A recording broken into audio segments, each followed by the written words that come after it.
नमस्कार दोस्तों, मैं सुमिता चक्रवर्ती सदीनामा में उप संपादक लेकर हाजिर हूँ आज दिनांक 2 जून 2021 का संपादकीय, जिसका शीर्षक है उत्सव, पटाखे और फुलझड़ियाँ।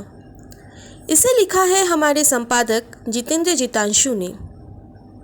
उत्सव, आहा, एक आनंदमय वातावरण। और अगर बात देशव्यापी उत्सव की हो तो फिर क्या कहने। जी हाँ, सही समझा आपने। हम बात कर रहे हैं हाल ही में हुए बंगाल चुनाव की, जो कहीं से भी उत्सव से कम था क्या। कई महीनों तक अपने मुद्दा रूपी फुलझड़ियों और पटाखों के साथ सुर्खियां बटोरता बंगाल का यह चुनाव एक ऐतिहासिक चुनाव के रूप में उभरा और हमारे आज के संपादकीय का हिस्सा भी बना, जिसका शीर्षक है उत्सव, पटाखे और फुलझड़ियाँ। बंगाल में हाल ही में चुनाव समाप्त हुए हैं। इस चुनाव में कोई खास मुद्दा तो नहीं था, लेकिन भाईपो यानी भतीजा, बहिरागत यानी बाहर का आदमी, गद्दार और मिर्ज़ाफ़र यानी प्लासी युद्ध का खलनायक जैसे पटाखे खूब चले। फुलझड़ियाँ भी पीछे नहीं रहीं, जैसे गड्ढा, नड्ढा, चड्ढा और हाथूस फूतूस। जब किसी मुद्दे पर चुनाव नहीं लड़ा गया हो तो फिर कोई बोले राम राम, अब तो हो जाए सो काम। इस चुनाव के बाद अब हर सप्ताह सोमवार से आतिशबाजी शुरू हो जाती है। इसकी शुरुआत हुई राजधर्म के पटाखे से। अगला सप्ताह आते ना आते सीबीआई की फुलझड़ी शुरू हो गई, जो एक सप्ताह तक चली। अगले सप्ताह हाईकोर्ट और सुप्रीम कोर्ट के पटाखे भी चलते रहे।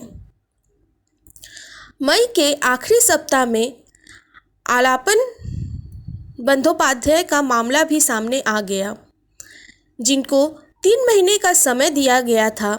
दिल्ली वापस बुला लिया गया और वे नहीं गए। राज्य सरकार ने हवाला दिया कि ऐसी महामारी के समय में राज्य को उनकी सेवाएं चाहिए।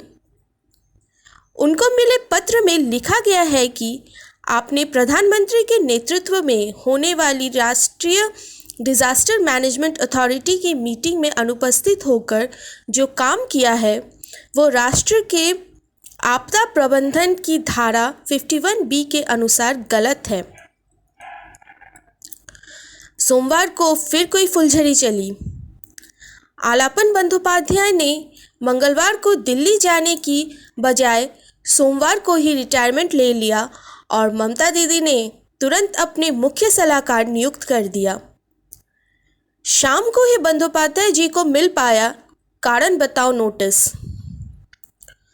लॉकडाउन शुरू होने से पहले बंगाल में होते थे उत्सव। इन उत्सवों में बढ़ रही थी सरकार की भागीदारी। हर सप्ताह इधर उत्सव उधर मेला। अब एक पटाखा और चला। विधानसभा चुनाव में भाजपा अति उत्साह में थे। 2 नाम मुख्यमंत्री की दौड़ में था, सपन दासगुप्ता और शुभेंदु अधिकारी। शुभेंदु अधिकारी चुनाव जीत गए, लेकिन सपन दासगुप्ता चुनाव हार गए। भाजपा भी बहुमत से दूर ही रह गई। चुनाव में खड़े होते ही विरोधियों ने उनकी राज्यसभा की सदस्यता को लेकर बहुत हल्ला मचाया और त्यागपत्र दिलवा दिया। 1 महीने के भीतर ही उनको राज्यसभा की सदस्यता बहाल कर दी गई, अगले साल 2022 की तोरेल की 24 तारीख तक। यह राज्यसभा के इतिहास की बड़ी घटना है। लेकिन जब माहौल हो उत्सव का, पटाखे और फुलझड़ियों का, तो हमारे पास भी शब्द नहीं है। आमीन।